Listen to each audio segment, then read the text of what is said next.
ओम साईं राम भक्तों, आज हम साईं बाबा के 5वें अध्याय को पढ़ने जा रहे हैं। संतों के कार्य व साईं बाबा का अवतार। पवित्र तीर्थ शिरडी। श्री साईं बाबा का व्यक्तित्व। गोली बुआ की अनुभूति। श्री विठल का प्रकट होना। श्री सच्चरित्र का पहला पाठ। संतों के कार्य व साईं बाबा का अवतार। श्रीमद् भागवत गीता के 4थे अध्याय के 7वें-8वें श्लोक में भगवान श्री कृष्ण ने कहा है कि जब जब धर्म का नाश और अधर्म की वृद्धि होती है, तब तक मैं अवतार धारण करता हूँ। धर्म स्थापना, दुष्टों का विनाश तथा संत जनों के कष्ट निवारण के लिए मैं युग युग में जन्म लेता हूँ। साधु और संत भगवान के प्रतिनिधि होते हैं। वे उपयुक्त समय पर प्रकट होकर अपनी कार्य प्रणाली द्वारा अपना अवतार कार्य पूर्ण करते हैं। अर्थात जब ब्राह्मण, क्षत्रिय और वैश्य अपने कर्तव्यों से विमुख हो जाते हैं, जब शूद्र उच्च जाति के अधिकार छीनने लगते हैं, जब धर्माचार्यों का अनादर तथा निंदा होने लगती है, जब लोग अभक्ष्य भोज्य पदार्थों और मदिरा आदि का सेवन करने लगते हैं, जब धन की आड़ में बुरे कर्म होने लगते हैं, जब भिन्न भिन्न धर्मावलंबी परस्पर लड़ने लगते हैं, कर्मठ पुरुषों को धार्मिक कृत्यों में अरुचि उत्पन्न हो जाती है, जब योगी ध्यान आदि कर्म छोड़ देते हैं और जब सामान्य जन की ऐसी धारणा हो जाती है कि केवल धन, संतान और स्त्री ही सब कुछ है, इस प्रकार जब लोग सत्य मार्ग से विचलित होकर पतन की ओर अग्रसर होने लगते हैं, तब संत प्रकट होकर अपने उपदेशों आचरण के द्वारा धर्म की स्थापना करने लगते हैं। वे हमारा उचित मार्गदर्शन करते हैं तथा सत्य पथ पर चलने की प्रेरणा देते हैं।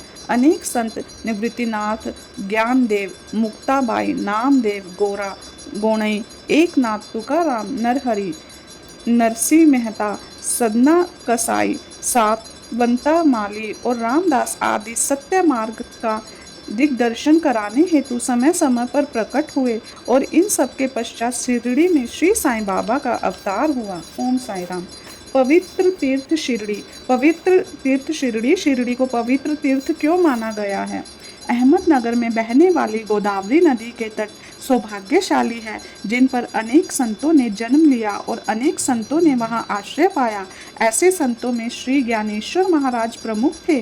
शिरडी अहमदनगर जिले के कोपरगांव तालुका में स्थित है। गोदावरी नदी पार करने के बाद मार्ग सीधा शिरडी ही जाता है। 8 मील चलने पर जब आप नीम गांव पहुंचेंगे तो वहां से शिरडी दिखाई देने लगती है। कृष्णा नदी के तट पर अन्य तीर्थ स्थल गाणगापुर, नरसिंहवाड़ी और औदुंबर के समान ही शिरडी भी प्रसिद्ध तीर्थ है। जिस प्रकार दामोजी ने मंगलवेढ़ा पंढरपुर के समीप को, समर्थ रामदास ने सज्जनगढ़ को, दत्तावतार श्री नरसिंह सरस्वती ने वाड़ी को पवित्र किया, उसी प्रकार श्री साईं बाबा ने शिरडी में अवतार लेकर उसे पावन बनाया। ओम साई राम। श्री साईं बाबा का व्यक्तित्व। अब हम साईं बाबा के व्यक्तित्व के बारे में जानेंगे। श्री साईं बाबा के सानिध्य के कारण शिरडी का महत्व विशेष बढ़ गया। उन्होंने इस भव सागर पर विजय प्राप्त कर ली थी, जिसे पार करना बहुत कठिन है। शांति उनका आभूषण था और वे साक्षात ज्ञान स्वरूप ही थे। वैष्णव भक्त सदैव वहां शरण पाते थे। दानवीरों में वे राजा कर्ण के समान दानी थे। वे समस्त सारों के सार रूप थे। सांसारिक पदार्थों में उनकी रुचि नहीं थी। वे सदा आत्म स्वरूप में ही लीन रहते थे। अनित्य वस्तुओं का आकर्षण उन्हें छू भी नहीं पाता था। उनका हृदय शीशे के समान उज्जवल था। उनके श्रीमुख से सदैव अमृत वर्षा होती थी। अमीर और गरीब उनके लिए समान थे। मान अपमान की उन्हें किंचित भी चिंता न थी। वे निर्भय होकर संभाषण करते, भांति भांति के लोगों से मिलजुल कर रहते, नृत्यकियों का अभिनय तथा नृत्य देखते और गजल कवालियाँ भी सुनते थे। इतना सब करते हुए भी उनकी समाधि जरा भी भंग न होती थी। अल्लाह का नाम सदा उनके होठों पर रहता था। जब दुनिया जागती तो वे सोते थे और जब दुनिया सोती तो वे जागते थे।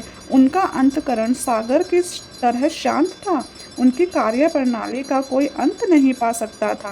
कहने के लिए तो वे एक स्थान पर निवास करते थे, परंतु विश्व के समस्त व्यवहारों व व्यापारों का उन्हें भली भांति ज्ञान था।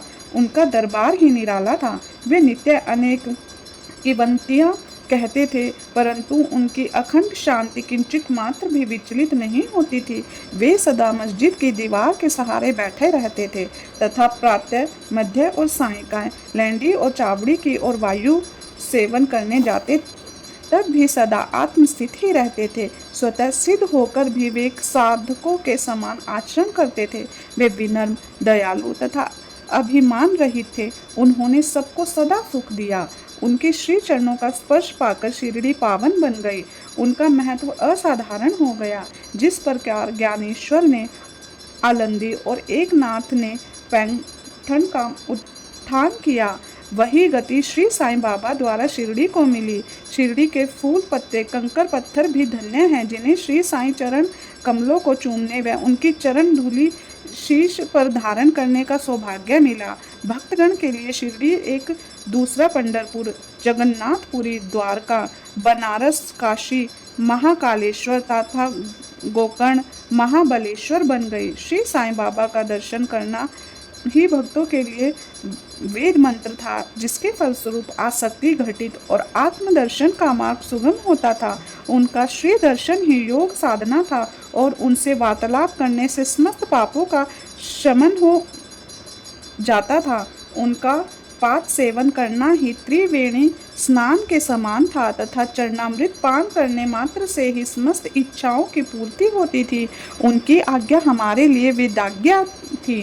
प्रसाद तथा उदी ग्रहण करने से चित्त की शुद्धि होती थी। वे ही हमारे राम और कृष्ण थे, जिन्होंने हमें मुक्ति प्रदान की। वे ही हमारे परब्रह्म थे। वे सदा आत्मस्थित, चैतन्य घन तथा आनंद की मंगल मूर्ति थे। कहने को तो शिरडी उनका मुख्य केंद्र था, परंतु उनका कार्य क्षेत्र पंजाब, कलकत्ता, उत्तरी भारत, गुजरात, ढाका और कोणंग तथा फैला हुआ था। श्री साईं बाबा की कीर्ति दिन प्रतिदिन चारों ओर फैलने लगी और जगह जगह से दर्शनार्थ आकर उनके भक्त लाभ उठाने लगे। केवल दर्शन से ही मनुष्यों, चाहे वे शुद्ध अथवा अशुद्ध हृदय के हों, के चित्त को परम शांति मिल जाती थी। उन्हें उसी आनंद का अनुभव होता था जैसा कि पंढरपुर में श्री विठ्ठल के दर्शन से होता है। यह कोई अतिशयोक्ति नहीं है। देखिए एक भक्त की अनुभूति जो यहाँ दी जा रही है। ओम साई राम। मूली बुआ की अनुभूति। मूली बुआ एक भक्त का नाम है, जिसके द्वारा बताया गया है कि वह साईं बाबा की किस तरह से उन्हें अनुभूति प्राप्त हुई। मूली बुआ की आयु अनुमत 95 वर्ष थी। वे पंडरी के एक वार करी थे। वे 8 मास पंढरपुर तथा 4 मास गंगा घाट पर रहते थे। सामान ढोने के लिए उनके पास एक गधा था और एक शिष्य भी सदैव उनके साथ रहता था। वे प्रति वर्ष पंढरपुर जाते और लौटते समय श्री साईं बाबा के दर्शन के लिए शिरडी आते थे। बाबा के प्रति उनकी गहरी श्रद्धा थी। वे बाबा की ओर एक तक निहारते और कह उठते थे कि वे तो श्री पंडरीनाथ, श्री विठ्ठल के अवतार है, जो अनाथ नाथ, दीन दयालु और दीनों के नाथ हैं। गोली बुआ श्री विठोबा के परम भक्त थे। उन्होंने अनेक बार पंडरी की यात्रा की तथा प्रत्यक्ष अनुभव किया कि श्री साईं बाबा वास्तव में ही पंडरीनाथ हैं। ओम साई राम। श्री विठ्ठल का प्रकट होना। श्री साईं बाबा की ईश्वर चिंतन और भजन में विशेष आसक्ति थी। वे सदैव अल्लाह मालिक पुकारते तथा भक्तों से कीर्तन समाप्त करवाते थे। कीर्तन सप्ताह कराते थे, जिसे नाम सप्ताह भी कहते हैं। एक बार उन्होंने दास गणों को कीर्तन सप्ताह की आज्ञा दी। दास गणों ने बाबा से निवेदन किया कि आपकी आज्ञा मुझे शिरोधार्य है, परंतु इस बात का आश्वासन मिलना चाहिए कि सप्ताह के अंत में विठ्ठल अवश्य प्रकट होंगे। बाबा ने अपना हृदय स्पर्श करते हुए कहा कि विठ्ठल अवश्य प्रकट होंगे, परंतु साथ ही भक्तों में श्रद्धा व तीव्र उत्सुकता भी अनिवार्य है। ठाकुर नाथ की डंकपुरी, विठ्ठल की पंडरी, रणछोड़ की द्वारका, यही तो है। किसी को दूर जाने की आवश्यकता ही नहीं है। क्या विठ्ठल कहीं बाहर से आएंगे? वे तो यहीं विराजमान हैं। जब भक्तों में प्रेम और भक्ति का स्रोत प्रवाहित होगा तो विठ्ठल स्वयं ही यहाँ प्रकट हो जाएंगे। कीर्तन सप्ताह के बाद होने के बाद काका साहेब दीक्षित सदैव की भांति स्नान करने के पश्चात जब ध्यान करने बैठे तो उन्हें विठ्ठल के दर्शन हुए। दोपहर के समय जब बाबा के दर्शनार्थ मस्जिद पहुँचे तो बाबा ने उनसे पूछा, क्यों विठ्ठल पाटिल आए थे ना, क्या तुम्हें उनके दर्शन हुए? वे बहुत चंचल हैं, उनको दृश्य दृढ़ता से पकड़ कर रखो। यदि जरा भी असावधानी की तो वे बचकर निकल जाएंगे। यह प्रातःकाल की घटना थी और दोपहर के समय उन्हें पुण्य दर्शन हुए। उसी दिन एक चित्र बेचने वाला विठोबा के 25-30 चित्र लेकर वहां बेचने को आया। चित्र ठीक वैसे ही थे जैसे कि काका साहेब दीक्षित को ध्यान में दर्शन हुए थे। चित्र देखकर और बाबा के शब्दों का स्मरण कर काका साहेब को आश्चर्य के साथ साथ बड़ी प्रसन्नता भी हुई। उन्होंने एक चित्र हर्ष खरीद लिया और उसे अपने देवघर में प्रतिष्ठित कर दिया। थाना के रिटायर मामलदार श्री बीवी देव ने अपने अनुसंधान से यह प्रमाणित कर दिया है कि शिरडी पंढरपुर के अंतर्गत आती है। दक्षिण में पंढरपुर श्री कृष्ण का प्रसिद्ध स्थान है, अतः शिरडी ही द्वारका है। साई लीला पत्रिका भाग 12 अंक 1-2-3 के अनुसार द्वारका की एक और व्याख्या सुनने में आई है, जो कि नारायण अय्यर द्वारा लिखित भारतवर्ष का स्थायी इतिहास में स्कंद पुराण भाग 2 पृष्ठ 90 से उद्धत की गई है। वह इस प्रकार है। चतुर्वर्णामपि वर्गणाम यत्र द्वारिणी सर्वत्र अतो द्वारावती युक्ता विदभिस्तत्ववादिभी। जो स्थान चारों वर्गों के लोगों को धर्म, अर्थ, काम और मोक्ष के निमित्त सुलभ हो, दार्शनिक लोग उसे द्वारका कहते हैं। शिरडी में बाबा की मस्जिद केवल चारों वर्गों के लिए ही नहीं, अपितु दलित, अस्पृश्य और भागोजी शिंदे जैसे कुष्ठ रोगी आदि सबके लिए खुली थी। अतः शिरडी को द्वारका कहना सर्वथा उचित ही है। आज का हमारा ये साईं सच्चरित्र का अध्याय समाप्त हुआ। हे साईं बाबा, इस अध्याय को पढ़ने में या सुनने में जो भी गलती हुई है क्षमा कीजिए साईं बाबा। साईं बाबा, इस अध्याय को पढ़ने मात्र से व सुनने मात्र से ही आपके शरण में हमें ले लीजिए। हम आपके धन्यवाद करते हैं। ओम साईं राम, जय साईं राम, सच्चिदानंद साईनाथ महाराज की जय।